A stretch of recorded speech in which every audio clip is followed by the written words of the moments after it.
到这个机会或把握这个机会的时候呢，那你自己有没有打死不退的准备？不切实际的梦想，或者是想得太夸张了但是没有实际的操作步骤，你好像被老天爷打醒了，告诉你狮子座的朋友们，你这样光说不练不行，每一步它都有你必须要能够去经历的原因，而且在这个中间的过程当中，如果你没有循序渐进的话，你只想到终点，在中间的这个过程当中，对你来讲你会是很痛苦的。你只要知道你的目的在哪，承认它，你就会找得到方向了。在这个过程当中，没有任何人会去做到正确的事情，因为我们都是在做中学，学了之后我们才知道对与不对。所以你不要害怕犯错，不敢去追求，你要追求了才知道怎么样做才是对的，怎么样做才能更好。Hello， 狮子座的朋友们，大家好，我是 Jane。今天这个影片呢是要给狮子座的朋友们的正能量运势牌卡解读哦。那正能量运势牌卡解读呢，它没有任何时间上面的限制，所以呢，如果你不是在我们首播的时候看到这一则影片的话呢，我会建议你以当下的季节为主，或者是前后推敲3个月时间都可以哈。影片下方资讯栏有详细的影片使用说明。那我也觉得我相信什么时候看见这个影片就是最适合你的时间，所以其实你根本不需要拘泥这个时间上面的限制 OK 哈。好，那我们今天呢一样在开场的同时，我们提供给大家有关于正能量运势牌卡解读的整体架构跟流程首先呢我们正能量运势牌卡解读呢有分为上下半场，上半场的部分呢就是大家现在看到的这些牌卡，也就是本季的每个月份的能量场的概况 OK。 那接下来呢我会跟大家分享有关于在每个月份你要实际学习的课题，接着我们就会进入到下半场的延伸牌卡解读。那在下半场的延伸牌卡解读呢，我会使用宇宙验证牌卡来验证我要传递给你的能量场的这些讯息之外呢，针对每个月份还有这整个季度的能量场呢，我们会来看一些相关的症结点，还有一些事件的发生 OK。 那我们呢接下来也会在下半场的延伸牌卡解读来分析有关于在工作上人际关系的建议，以及在每个月份以及本季度过程当中，如果你身边有亲密关系的话，针对亲密关系的部分呢，我们有哪些需要注意的地方，以及每个月份你跟自己关系的一些成长跟学习 OK。 最后我们会用大家最喜欢的宇宙跟天使传讯的部分来听看看天使跟宇宙有什么样的讯息，希望透过传讯者我来告诉你 OK 好，那我们话不多说，准备要进入到你的正能量运势牌卡解读。那这边跟大家说明一下等一下我在解牌的过程当中呢，我会讲第一个月跟第2个月还有第3个月，代表的是本季度的第1个月、第2个月跟第3个月，不是今年的1月、2月跟3月因为呢有一些新来的朋友们可能对这个不是很了解，所以我开场都会说明一下。那这张牌卡呢是你整个季度的主体能量场，这张牌卡呢你看不到的，这个是你的王牌底牌，也就是说呢在整个季度的过程当中，如果有一些状况或者是你想听一些建议的话呢，你可以来听看看你的王牌底牌有什么样的讯息可以提供给你作为一个参考，好不好 OK。 那顺便跟这个狮子座的朋友说明一下因为我的支气管还没有好，所以今天可能在录影的过程当中会比较多咳嗽的地方，请大家稍微能够包容跟见谅一下，好不好 OK。 好，那请给我一点时间，让我去感受你能量场上面的呈现跟细节OK， 请稍后Hello， 大家好，我是Jane，非常感谢所有愿意在影片下方留言反馈以及按赞分享的观众朋友们，因为有你们的支持，才会有我的存在。所以如果呢，你还想要收听更多不同多元丰富的精彩内容，请你一起来收听我的主题广播节目，以及订阅我的电子报，就会收到最新的第一手消息。那如果呢，你还有其他的问题，也欢迎你点开影片下方的资讯栏，就可以找到所需要的答案。接下来就让我们一起来收看今天精彩的影片内容吧。OK， 行，好，我个人会感觉呢，狮子座的朋友们在这个季度的能量场当中我觉得你有蛮多的地方呢是要把现实跟欲望，还有现实跟一些梦想中间的距离有可能是要缩短，或者是呢你必须要能够有能力去抵抗这些欲望或不切实际的一些幻想或想象或梦想，好吧 OK 哈。那我不是说你的梦想是一种幻想，我的意思是说呢，这样我比较好形容啦，你比较能够理解。就比如说你想很多，可是你都没有做，或者是你把它讲得很伟大但是呢其实这个目前来讲可能行不通 OK。 这个就是你要嘛缩小这些差距，要嘛你就是要能够去抗拒这些欲望，或者是把它能够确切的去做一个实践。这个呢比较像你的主体的能量场 OK 哈。然后呢这大概是一个简单的概况，那我们接下来直接来看一些细节看一些概况的部分，每个月的这个部分我觉得你比较容易了解我要跟你表达的含义 OK。 首先呢在第1个月份的过程当中，你抽到的是钱币骑跟钱币10跟圣杯6，然后还有这个钱币骑士 OK。那在第一个月份的过程当中呢，这3张牌卡哈占领了你第一个月，我觉得很重要的一个开端的位置，就是说呢。在第一个月呢，我觉得要么你就是有一个可能你想要达成的人事物或梦想跟目标，或者是关系，或者是项目这个东西呢，我觉得要么有几派人选新来的朋友，我跟你说明一下因为来看这个牌卡解读有很多不同派别的狮子座的朋友们，我希望大家都可以被照顾到，所以呢，请你截取适合你的讯息，然后灵活套用在你的状况当中，角色可以互换，好不好？这边呢有第一派类别的狮子座的朋友们，就是说呢，你心里呢可能有一个想法或有一个目标这个是你从小到大就想去做到的一件事情。OK， 所以有可能呢，你从小到大都在为这件事情努力。比如说，你从小到大，你就是想当一个太空人，你就是想当一个医生，所以你很努力的读书就类似像这样的举例。第二个，有可能你现在正在专注的这个人事物 ，OK 我个人会感觉呢，他来到一个蛮不错的一个状态。那这个状态呢，也让你从中去学习到很多你该成长的、该学习的，或者是该去能够有所转变的，我觉得这个东西已经为你带来某部分的一些，我觉得算是目标性达成 ，OK 就是这个达到一部分的目标了 ，OK 那第3派的狮子座朋友们呢，我个人是认为呢，你在幻想或思考一个哇，如果这件事情可以这样子的话，那就太好了，好棒哦！如果我中了乐透的话，我就可以买一栋房，再买台车，然后再干嘛就是这个我刚刚是讲比较夸张的例子但这个有点像说你想要有这个东西，但是你在想象如果这样子有多好啊。OK， 就是中间可能会略过你必须要成长或去实现，或者是这个中间有一个差距，所以你可能要去看一下你是哪一派的这个狮子座的朋友们，好吗 ？OK 然后呢，还有比较小众一点的就是说。还有小众一点的这个狮子座的朋友们应该不到10%左右的狮子座朋友们，就是你现在已经完成了一个你认为觉得很好的东西，但是你想要到下一个篇章。OK， 所以你有可能会丢下或离开，或者是结束，或者是比如说合约到期等等之类，就是这边可能会有一个必须要停止或切断或者是结束的一个状况。比如说假设这间公司你已经待10年了10年合约一到你觉得说我想去别的地方看看，这个就是一个合约的结束，所以你想要启程去别的地方，因为你可能已经攒够了钱，或者是比如说你已经在这个公司付出很多，也学习很多，成长很多，所以这个是一个离开的氛围，但是应该只占小众的狮子座。好 ，Anyway。不管呢你是哪一派的狮子座朋友们我现在要告诉你的就是说呢，你可以注意看这是一个钱币10，这个是一个圣杯6，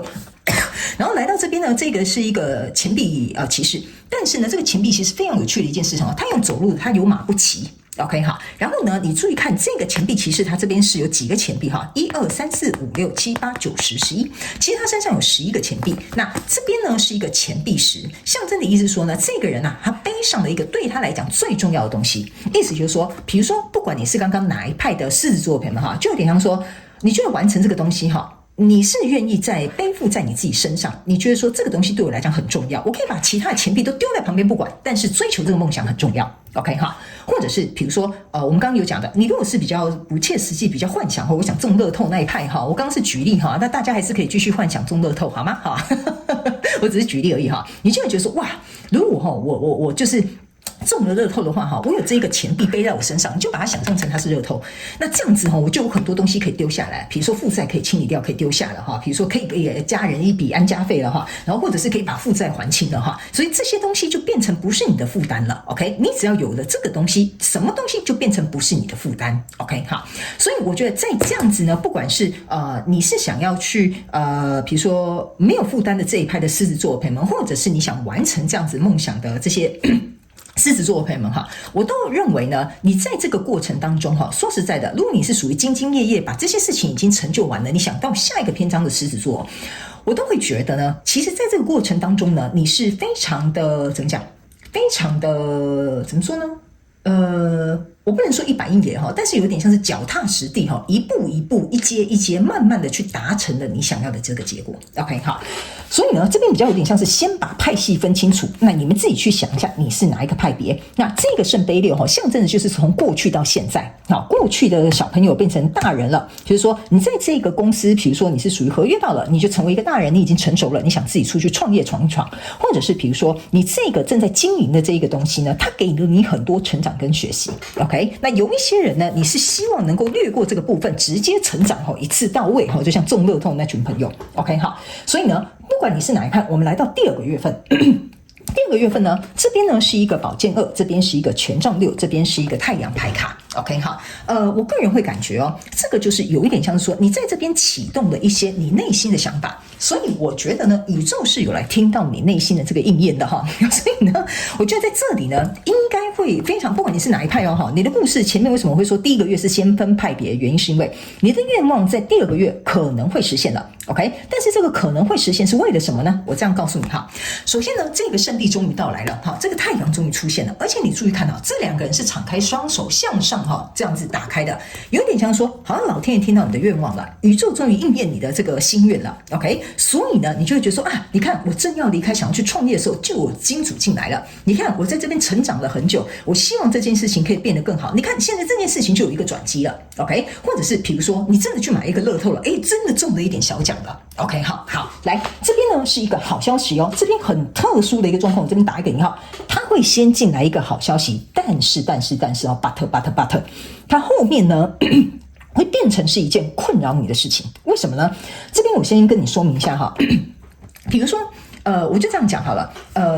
我就拿那个中乐透的讲好不好？那你们其他的人，请你灵活运用对应的讯息因为我觉得讲中乐透大家比较浅显易懂。就比如说你真的在这边可能你原本梦想是想中头奖，但是现在呢在这边中了100-200万先从小奖开始 OK， 中了这个小奖之后呢，你注意看到这边反而是一个宝剑2。OK， 好，你就会觉得说，哎呀，我的负债不仅100-200万而已，可能300-400万还不完。那我现在这个钱到底是要拿去花，还是拿去还债呢？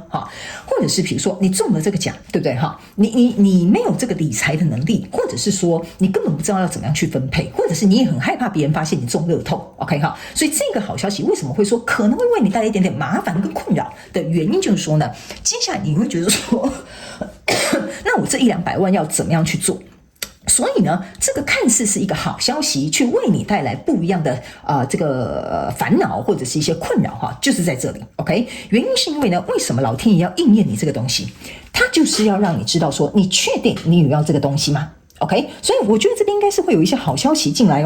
就有一些好消息进来所以当他进来的时候，你确定你要吗？你能扛得住吗？你真的要这样做吗？你确定这个对你有帮助吗？你确定这一条路是你想要走的吗？这个会在你2月份的时候发生。OK， 好，所以呢，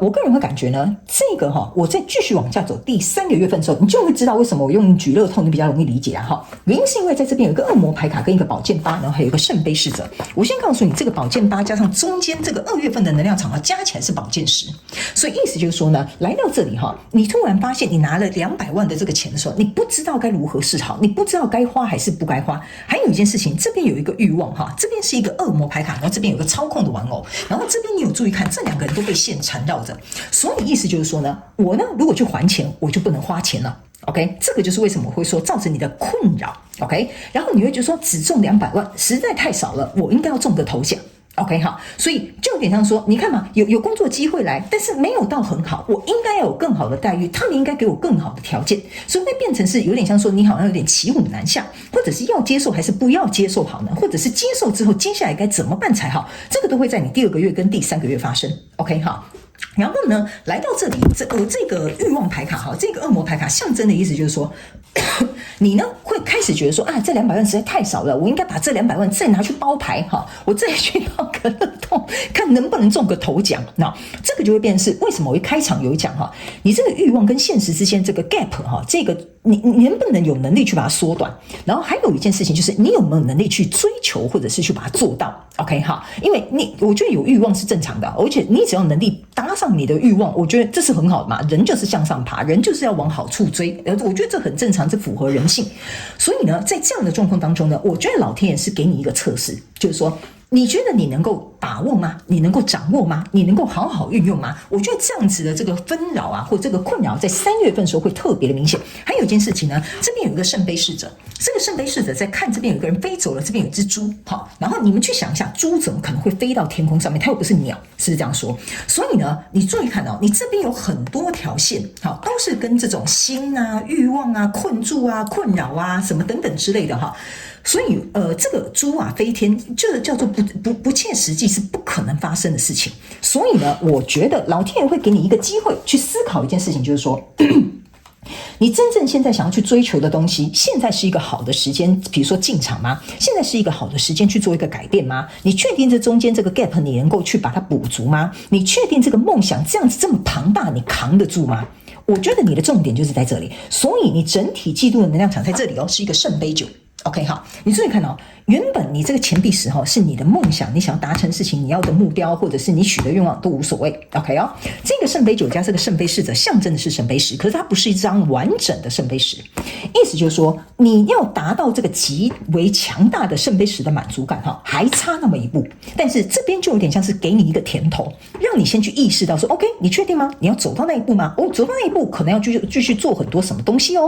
然后呢这个圣杯九你注意看这个人他一样是在他的胸口中心散发出这些光芒，然后这9个圣杯是这样这样像洒出去一样然后这里其实是有一个金银财宝的这个叫做什么宝藏箱 OK 好，所以呢我个人会感觉这件事情应该是在你这1-2个月前面这2个月发生了之后，让你真正的去思考什么东西才是真正满足你的，什么东西是你真正能把握的，什么东西是你真正想追求的，这些都是圣杯九所做到的含义所以呢我觉得呢也让你去意识到一件事情，就是说我觉得极小众的这个狮子座的朋友们你们可能会遇到一个状况，就是说你开始意识到你的愿望或者你的欲望怎么会这么的强大，然后这个这么强大的感觉呢，如果弄不好它就会变成一个匮乏就是这个恶魔跟这个宝剑8受困的这个状态，再加上这个宝剑2，你注意看这2个人眼睛都是被蒙住的，但事实上你并没有被蒙住这个眼睛，你在这里OK， 但是你的欲望会牵引控制着这些所有的东西，让你进入到一个我觉得这边我讲一个比较直白的某部分狮子座的朋友们你会去担心一个根本没有发生的事情，你会去幻想一个根本没有机会发生的事情，或者是你根本就是想太多了，这还有点太遥远了 OK， 而是你现阶段这个状况怎么会出现的原因，就是他要你们就是说这个我怎么讲呢，这个事件发生是要你回到现在当下去看见你自己身处在何方 OK， 我刚刚一开场就有跟你说明，我不是说你不可以做梦，你不可以梦想，你不可以有理想，不是的，我的意思是说你要知道你的位置在哪里。好，那你要从这一点走到这一点，你要怎么走 OK， 你的计划是什么？你的预算是什么？你的想法是什么 OK， 那你要能做到的是什么？所以我才会说有一些人呢，你们可能看到了这边就有点像是老天爷给你一个警讯，告诉你好可以那这里要怎么办呢？你就去想看看那怎么办呢？你要怎么样去解决这个问题呢？所以这个就是你困扰的地方 OK， 好，所以我才说这个看似是一个好消息，但是其实是宇宙给你送来的提醒 OK， 那这个提醒反而让你去想到更多复杂的延续的或者是未来的东西，这个东西呢我觉得是宇宙给你的这个怎么讲，我觉得我觉得你听我解释一下我觉得宇宙不是在整你有一点像是说他先让你看到了前方有什么危机，或者是比如说你这样的状况会引来什么样的结果或者是比如说你如果奋不顾身想都没有想清楚，那这样会造成什么样的状况 OK 所以我觉得这就是为什么你在这边的东西分门别类的不同事做朋友来到这里这个就有点像是开启了这个要让你自己去思考这到底适不适合你，好吧 OK 好，那接下来我们就直接来看你每个月要学习哪些课题，好吧 OK， 因为我觉得从你要学习的课题当中可能可以找到一些针对每个月份不同的一些细节，好吗？我们一起来看好，我刚刚是不是还没讲这个圣杯九这个圣杯九象征的我刚刚有讲过了但是这个圣杯九象征的就是你要如何再差一步走到你的圣杯十，然后还有一件事情就是说圣杯九它其实象征的就是一个圣杯象征的是一个情绪，所以圣杯九呢象征的意思就是说你看这是6这是9，中间少了圣杯7跟圣杯8 OK 圣杯7少的这个原因就是说你还没有怎么讲，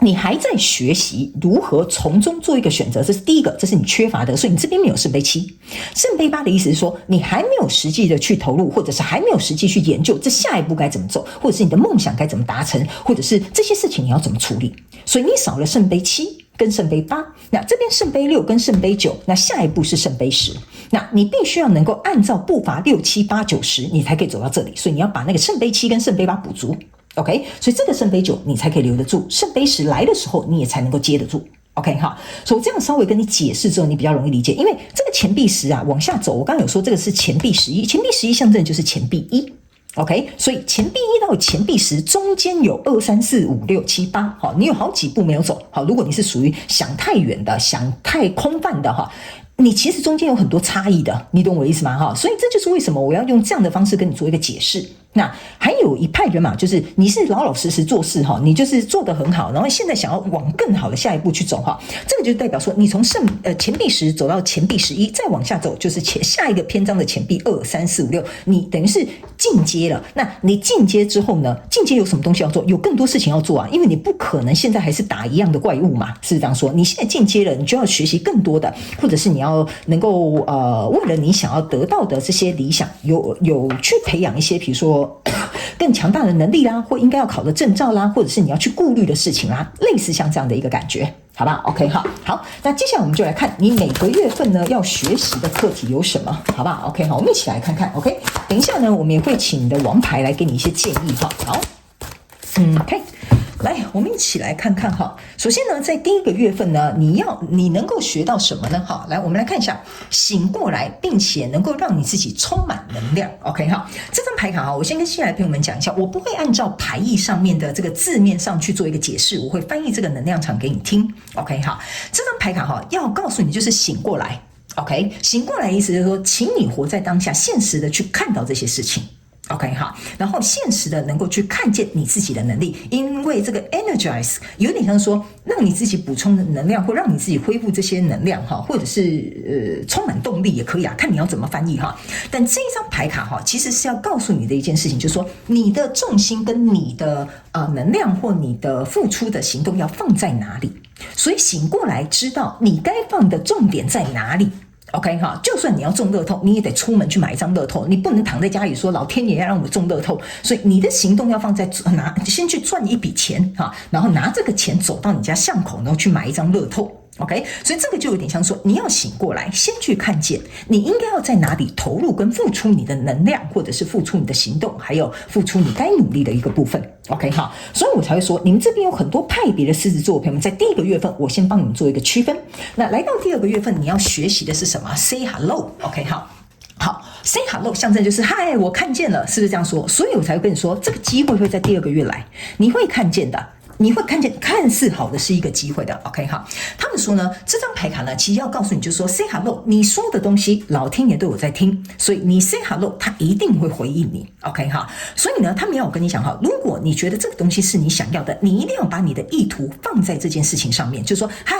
宇宙，我想要得到这个愿望，那你就让我得到这个愿望吧。既然你已经 say hello，say yes， 你想要做这件事情的话呢，他们说你必须 do this regularly， 意思就是说你必须要常态性的去做。OK 哈，就像我讲的，你要去工作，然后工作完之后每一期都去买乐透，你懂我意思吗？还有比如说你要做到这个梦想，好，那你就要努力的去付出去学习，然后让你在创业的过程当中缺乏什么你就去把它补足，学习什么该学什么你就去把它补足。OK 哈，因为在这个过程当中呢，象征的意思就是说这个机会来了。你没有看见，你只 say hello， 那它就飘走了，你懂我的意思吗？但是当你对这件事情去表达你想要完成的意愿，你想要达成的意愿的时候，那你必须要想一下下一步的计划，实际到底要做些什么。OK 哈，好，来，就有点像他们叫我举一个例，你就懂了啦。你在路上看到一个朋友，你跟他 say hi， 你怎么说 hi， 然后你就走了吧。你懂我意思吗？你跟他讲 hello， 你一定会跟他聊一点天嘛。哎，你最近怎么样啊？什么什么，就会有一个延续。他们说这张牌卡的比喻有点类似像这样，你不能 say hi， 然后就有机会就走了，然后 hi， 然后中间没有事情要做，你懂我意思吗？你一定会跟你的朋友含蓄，让这个话题延续下去。OK 哈，所以这个针对你的梦想、理想，你想做的事情也是一样的。OK， 所以这件事情发生是要让你看见，接下来呢，那中间缺了什么 ？OK， 好，来，接下来第3个月，我们来看一下你要学习什么样的课题，好不好？他们说呢，你必须要 work with kindness。OK， 好，这张牌卡呢，其实要告诉这个怎么讲？我怎么翻译这个能量场给你听？我想一下要怎么说哈，就是说呢。这张牌卡你们可以看一下这个牌意，但是这个牌意他们叫我简单去翻译，就是说，当你在我们刚刚是有讲醒过来，然后要开始走路，你要走上这一条道路嘛，对不对？这个理想或这个梦想或你想要达成的人事物或关系 ，OK， 在这个走路的这个过程当中，你必须要有一些实际的这个怎么讲？实际的计划 ，OK 哈，因为呢，你看到这些 source of the feet， 象征有点像说，什么叫做脚踏实地啊？你懂我意思啊？就是说你要脚踏实地，把脚踩在这个状况当中 ，OK？ 而且你必须要能够去理解一件事情 ，OK？ 就是说你要这件事情发生的话，那你要让它怎么样去发生 ，OK？ 好，然后还有一件事情呢，这张牌卡还要让你学习什么东西，就是说呢。在这个过程当中他们要我提醒狮子座的朋友们，我刚刚有一直重复因为我不想要磨灭你们的梦想或者是觉得你这样子不切实际一定要能够理解我这个意思他们说 work with kindness 的意思就是说呢，这件事情的发生呢，或这个状况的发生，不是说老天爷给你好像要收回去，好像在整你一样他们要我告诉你一件事情，就是说我们也想给你这个梦想，我们也想给你这个东西，但是在这一段路途的过程当中 OK，你对于应该要去做的事情，除了要带有善意或者是比如说你想达成的梦想是对别人有帮助，或者是比如说在这一段旅途过程当中，你要能够对自己怎么讲？对自己温柔一点，知道说自己可能还稍微有一点差距，需要去做足这些事情。OK， 所以呢，我觉得这张牌卡在第3个月份的过程当中我觉得某部分狮子座的朋友们，你会开始看到很多很现实层面的东西。那这个现实我们就这样讲你们一定有听过一句话，现实是很残酷的，对不对现实是很残酷的，但偏偏这一张牌卡是11号牌，11号牌的意思就是说，你对这件事情有信心吗？OK， 所以既然现实很残酷，你对这件事情要有信心，你才能够有像是铁打般的这种意志你才能够冲破，或者去达到，或者是去突破你想要做的这件事情。好吧，这个也是你在第3个月，因为这里有很多困惑的牌卡，还有很多就是你想要但暂时没有的牌卡出现在这里 ，OK， 所以这个我觉得你可以去消化一下我刚刚要跟你讲的内容来，整体记录的能量场当中，圣杯9你要学习什么样的课题 ？OK， 他们说呢，这张牌卡呢是要告诉你就是说让你能够去冥想啦 ，OK 那这张牌卡你注意看又是33号牌。他们要我特别提醒你11号牌跟33号牌卡如果同时出现，就是老天爷在考验你对这件事情有没有信任度，你能不能相信自己做到，你能不能相信自己拥有，你能不能觉得自己可以克服 OK 所以呢我觉得整个季度的过程当中呢，我觉得你会去我不知道为什么这边有一个很有趣的讯息狮子座的朋友们你可以听看看，就是说你在透过这个季度的经历的这些人事物，或者是老天爷带给你的这些礼物的过程当中呢，你会去发现呢，宇宙是在保护你跟照顾你的，而且是用不同的方式在让你理解。OK， 这2句话你如果现在听不懂没关系，你可以过1个月、2个月之后你再回来看，你大概能够理解我在告诉你什么。有些什么时候我们这样讲有些时候有些东西不是给你不是说你不够好，或者是你不值得拥有，而是说这个时候给你你也只是会把它打破，你也没有办法掌握，然后你反而会有一种怎么讲？就是怎么说呢？就是说，你反而会有一种觉得很失落、很失望，或者是觉得说为什么要夺走，然后你会变得更匮乏。OK， 所以这个季度是要你第一克服这个课题，第二让你去感受这个课题，然后第三也能够让你去从中理解到你跟你自己的课题。OK， 好，来，最后我们来看一下你的王牌有什么话跟你说，就是在这个季度过程当中，你需要一点建议，遇到一些状况的时候该怎么办？这张牌卡叫做月亮牌卡 ，OK， 你有没有发现一件事情你这边都是跟情绪很有关的牌卡，再加上月亮牌卡，而且这个美人鱼是沉在这个海面下的 ，OK， 这张牌卡呢，其实是要告诉狮子座的朋友们这边有几个讯息，就是在这个季度的过程当中，如果你遇到一些状况，第一 ，OK， 去倾听你的情绪。OK， 你为什么会觉得说我一定要怎么样，我一定要怎么样，我要得到什么，我一定要什么什么等之类？你去想一下你要得到这个东西或想要这个东西的原因是什么？你搞不好连原因都不知道，你懂我意思吗？我想要很有钱你有钱要干嘛？我不知道，反正有钱之后再说。所以这个就会变成是说你不清楚你要这个钱干嘛，那这个钱是不会来的。OK， 或者是你说我要交到男朋友，我想要结婚 ，OK 我想要生孩子 ，OK， 你根本搞不清楚你要生孩子，你要结婚，你要跟另外一个人在一起是为了什么，这个东西来不了的 OK， 所以这张牌卡呢是要请这个狮子座的朋友们在这个季度过程中去倾听你的情绪，还有去找出那个为什么。OK， 好，第二个讯息，这张牌卡是一个月亮牌卡，所以象征的意思就是说呢，狮子座的朋友们在这个季度的过程当中哈，你看哦，这个美人鱼是沉在海下嘛，像我刚刚说的，所以你可能要从你的这些我这样讲哈，好，这张牌卡呢象征的意思是说。月亮象征的是阴性能量，所以也是属于比较被动的能量。他们说呢，请你去思考，你在生活或在工作，或者是在你想要实现梦想或理想的目标这过程当中，哪个地方过于被动 ？OK， 哪个地方过于被动？过于被动的地方就代表说，这个就是你要调整跟改变的地方。OK， 像我刚刚讲的，你既然要中乐透，可以啊，你先去工作一下嘛，然后你赚到钱之后去买乐透嘛。这个是要你主动的，天上呢，他们叫我跟你讲哈，天上会掉来馅饼哈，但是哈，你没有站起来哈，你嘴巴没有张开哈，你也是接不住的。OK， 好，所以呢，他们说你要去思考你被动需要去调整跟改变的地方。OK， 第三个部分呢，这张牌卡呢也是要请狮子座的朋友们呢特别去思考一件事情哈，就是说这边有一个白色的狼，这边有个黑色的狼。OK， 好。他们要我提醒你一件事情，就是说事情不一定要是这样或那样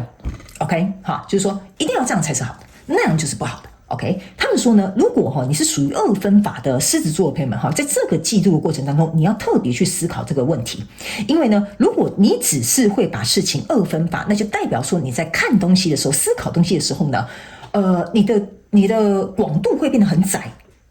你如果讲就是你没有广度，你会变得很窄。然后你看东西会变得很窄，然后你思考东西也会变得很窄，所以呢，会变成是说你没有办法去体验到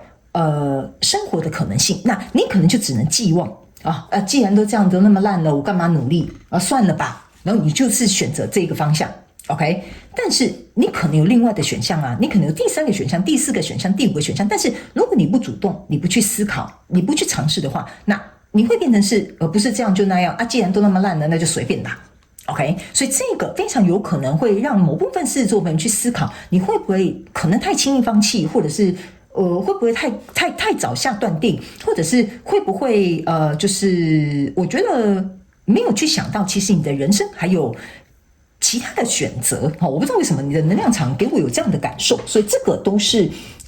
你的王牌要告诉你的讯息，好不好？你如果这个季度过程当中有遇到任何问题，回来听看看你的王牌要跟你讲什么。OK， 好，来，那接下来我们要进入下半场的延伸牌卡解读了。那在下半场的延伸牌卡解读一开始的同时呢，我会用宇宙验证牌卡来验证我自己刚刚要告诉你这些讯息能量场。好，然后我们会来看每个月的症结点跟一些细节，或者是看有没有额外的补充讯息跟事件。那接着呢，会跟大家分享有关于在每个月份你在工作上面的人际关系的建议，或者是比如说你现在身边有一些亲密关系，我们来看看你亲密关系上面有没有什么样的状况，以及呢，你跟你自己关系哪些需要协调，哪些需要成长的部分，我们也会来下半场延伸牌卡解读进行揭露。那最后我们会用宇宙传讯的方式来听看看天使跟宇宙有什么样讯息，希望透过传讯者我来告诉狮子座的朋友们，好吗 ？OK， 所以如果呢你也想要来加入我们下半场的延伸牌卡解读，延伸牌卡解读的连结在这个影片的下方的资讯栏点开，你就可以看到这个连结了。如果你愿意以行动来支持我们的频道，欢迎你一起来参加我们的延伸牌卡解读。